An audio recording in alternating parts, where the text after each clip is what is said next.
வந்தே பிருந்தாவனச்சரம் வல்லவி ஜனவல்லபம் ஜெயந்தி சம்பவம் தாம வைஜயந்தி விபூஷணம்.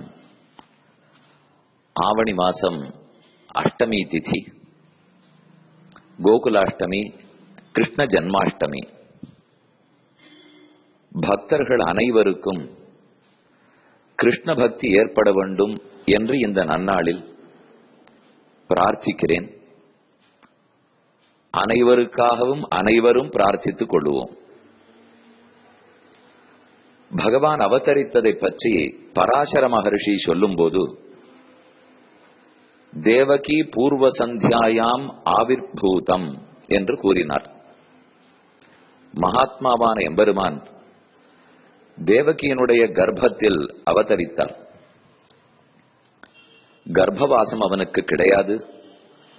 கர்மத்துக்கு வசப்படாதவர் எம்பெருமான். அகர்மவசியன், அபஹத பாப்மா என்று வேதாந்தம் கொண்டாடுகிறது. கர்மமே தீண்டாத எம்பெருமான் எதற்கு பிறக்கிறார்? நாமெல்லாம் கர்மம் தூண்ட பிறக்கிறோம். ஆனால் பகவான் தான் விருப்பப்பட்டு தன் இச்சையாலே கிருபையாலே பிறக்கிறார். ஒரு செயலை தாழ்ந்ததுன்னு சொல்ல வேண்டுமானால் அது கர்மத்தால் நடந்தால், பாப புண்ணியத்தால் நடந்தால் தாழ்ந்தது.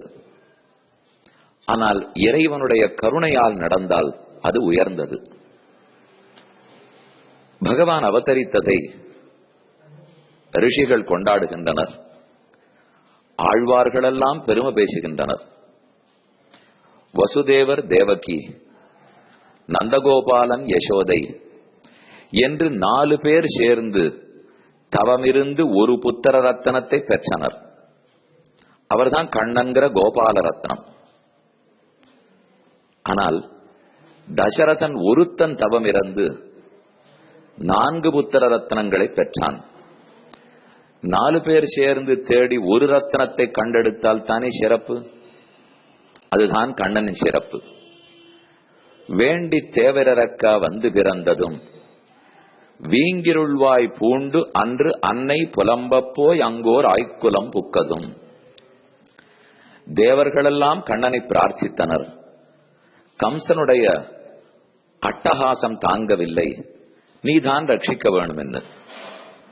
மனுஷ ரூபத்தில் இருந்த துரியோதனாதிகள், அசுரர்களான கம்சன் முதலானோர் இந்த துஷ்டர்களையெல்லாம் நிரசனம் பண்ணுவதற்காகவும், விதுரர், மாலாகாரர், அக்ரூரர், சஞ்சயன் போன்ற சாதுக்களையெல்லாம் ரட்சிப்பதற்காகவும், சனாதன தர்மத்தை நிலைநிறுத்தி தானே தர்மம் என்பதை புரிய வைப்பதற்காகவும் கண்ணன் எம்பெருமான் அவதரித்தார். அதை அழகாக விளக்கும் ஆச்சாரியர்கள், தேவர்கள் வேண்டினதுக்காக மட்டுமில்லை, தானே தன்னை வேண்டிக் கொண்டு வந்து பிறந்தான். நமக்கு நம் குழந்தைகளோட சேர்ந்திருக்க வேணும் என்று நினைத்துக் கொண்டு கீழிறங்கினான் பகவான். அவதாரம்னு சொல்லுகிறோம்.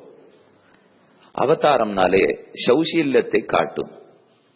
மிக பெரியவன் மிக தாழ்ந்தவர்களோட உயர்வு தாழ்வு பாராமல் இரண்டர கலந்தால், பழகினால் அந்த குணத்தைத்தான் சௌசீல்யம்னு சொல்றோம். சீலக்கையேஷ தவஹந்த தயைக சந்தோ க்ஷுத்ரே பிருத்தக் ஜனபதே ஜெகத் அண்ட மத்தியேன்னு கூறத்தாழ்வான் சாதிக்கிறார். எங்கோ வைகுந்தத்தில் இருக்கிற பெருமாள் இப்படி நமக்கு நடுவே வந்து பிறப்பரா? நாம் எங்கேயான தாழ்ந்த இடத்துல போய் 2 நாள் இருப்போமா?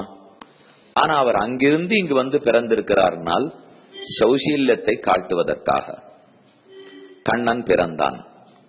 பிறந்த போது தம் அத்புதம் பாலகம் அம்புஜேக்ஷணம் வசுதேவ ஐக்ஷத, கைகளிலே சங்க சக்கரத்தை தரித்துக் கொண்டிருந்த பெருமானை, அனைத்து ஆபரணங்களையும் தரித்துக் கொண்டிருந்தவனை வசுதேவர் கண்டார். பயந்தார். இவன் பிறந்தான்கிற செய்தி கம்சன் காது கெட்டினால் என்னாகும்? நமக்கு ஒரு சாதாரண குழந்தை பிறந்தாலே ஊரெல்லாம் கல்கண்டு கொடுத்து சந்தோஷப்படுகிறோம். ஆனால் கண்ணனே பிறந்திருக்கிறார். அந்த செய்தியை சொல்லுவதற்கு கூட அவர்களால் முடியவில்லை. என்னே வருத்தம். அப்போதுதான் வசுதேவர் பார்க்கிறார், இந்த குழந்தையின் கருப்பு பிறந்ததோ இருட்டு. பிள்ளை உறங்காவல்லி தாசர் என்னும் ராமானுஜருடைய சிஷ்யர் இருந்தார். அந்த சுவாமி எந்த இடத்துல இருட்டை பார்த்தாலும் விழுந்து வணங்குவாராம். ஏன் இருட்டை வணங்குகிறீர்? அவர் சொல்றார், இந்த இருட்டு தானே கண்ணனை காப்பாற்றி கொடுத்தது. அவள் பகலில் பிறந்திருந்தால் உடனே கம்சன் பிடித்து போயிருப்பான். நல்லவேளை இருட்டு காப்பாத்திட்டு. வாஸ்தவம் தான். ஆனா அவரோ இருட்டாட்டம் கருப்பா இருக்கார். அவர் தலை கேசபாசம், தலைமயிர் முழுக்க கருப்பு, இரவு பொழுது இருட்டு. இத்தனை இருட்டுகளுக்குள் கண்ணன் பிறந்தான்கிறத அவர் எப்படி பார்த்தார்? முகம் இதுதான்கிற வேறுபாடு எப்படி தெரிந்தது? வேதாந்த தேசிகன் கூறுகிறார், த்விஜசந்திர சந்திரிகா. பகவான் பிறக்கும் போது 32 முத்துக்கள் திரு பல் வரிசையோடு தான் பிறந்திருக்கிறார். அது வெறும் பல்லாட்டம் இல்லையா. 32 சந்திரன், நிலவு, அவர்களை கொண்டு வந்து வரிசையா அடுக்கி வச்சா அப்படி இருக்கும். அப்படி இருக்கு பகவானுடைய திருமுத்து பல்லு. தான் இந்த பூலோகத்தில் பிறந்தோம் நினைத்தார். ரொம்ப நாளா அவருக்கு ஒரு குறையா, நம்ம ஒரு தாய் தகப்பனாரோடு பிறக்கவே இல்லையே. நிஜமா அது குறையா? அதுதானே நிறை பகவானுக்கு. அவனுக்கு காரணம் கிடையாது, நம் அனைவருக்கும் அவர் காரணம். ஆனா அவருக்கு ஒரு காரணம் கிடையாது. வேதாந்தம் அதைத்தான் கொண்டாடுகிறது. ஆனால் வேதாந்த தேசிகன் சாதிக்கிறார், அத பெருமாள் குறையா நினைச்சிருந்தாராம். நம்ம ஒரு அப்பா அம்மாவோட அன்பா ஆதரவா கொஞ்சிண்டு பிறக்கலையே, இப்ப அந்த பிறவி கிடைச்சிட்டு சொல்லியோ. அதனால பெருமாளுக்கு ஒரே ஆனந்தம். ஆனந்தத்துல பளீர்னு முத்துப்பல் வரிசை தெரிய சிரித்தார். அந்த சிரிப்பின் ஒளியிலேயே வசுதேவரும் தேவகியும் கண்ணனை கண்டனர். என்ன அழகான வர்ணனை! அப்படி பார்த்தவுடன் அவர் பிரார்த்திக்கிறார், உபசம்ஹர விஸ்வாத்மன்னு ரூபமேதது அலௌகிகம். இந்த அலௌகிகமான ரூபத்தை கண்டிப்பாக மறைத்துக்கொள். இது யார் கண்டலையும் பட்டுவிடக்கூடாது. ஷடக்கென கண்ணன் கேட்டுவிட்டார். ராமன் தந்தை சொல்படி கேட்டது 25 வயசுக்கு. ஆனா கண்ணன் பிறந்த அன்றே இதோ வசுதேவர் பிரார்த்தித்ததை உடனே தன்னுடைய உருவத்தை மறைத்து கொண்டார். உலக குழந்தைகளை போல சாமான்யமா படுத்துனுட்டார். அப்ப பிறந்த நாளன்னைக்கே தந்தை சொல்ல கேட்கறது எவ்வளவு உயர்ந்தது! அந்த கண்ணனுக்குத்தான் இன்னைக்கு எல்லா பக்ஷணமும் பண்ணிருக்கோம். பால், சர்க்கரை, அக்காரம், லட்டு, சீடை, உப்பு சீடை, வெள்ளை சீடை, எள்ளுருண்டை, அதிரசம், அப்பம், சக்கரை பொங்கல், அதே மாதிரி திரட்டுப்பால், பண்ண வேண்டிய மைசூர் பாகு, பால் கேக்கு, முந்திரி கேக்கு, அல்வா, பாதுஷா, ஜாங்கிரி, லட்டு, எத்தனை உண்டோ எல்லாம். லட்டு கோபால் வடக்க போனா கண்ணனுக்கு லட்டு கோபால், லட்டு கோபால்னே பேர். அனைத்தும் இன்னைக்கு பண்ணி அது நம்ம உள்ளத்துல இருக்க வேண்டும். பண்றதுக்கு சிலருக்கு சக்தி இருக்கலாம், சிலருக்கு இல்லாத போகலாம். அதை பார்க்க போறதில்ல. கண்ணன் உள்ளத்துல இருக்கிற அந்த அன்போட கூட நம்மால் 2 முடியுமா 3 முடியுமா? என்னால 4 கேக்கு தான் பண்ண முடியும். அவர் கேட்கவே இல்லையே. கேட்கையா கேட்டார்?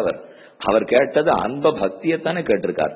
அவசியம் அந்த பக்தியே இன்னைக்கு பெருமானுக்கு போனகமாய் போஜனமாய் சமர்ப்பித்து மேலும் மேலும் கிருஷ்ண பக்தி வளர வேண்டும் என்று நம் இல்லத்தில் இருக்கிற குழந்தைகள் எல்லாரோடையும் சேர்ந்து நின்று கொண்டு கண்ணினும் சிறுத்தாம்பினால் கட்டுண்ண பண்ணிய பெருமாயன் என் அப்பன்.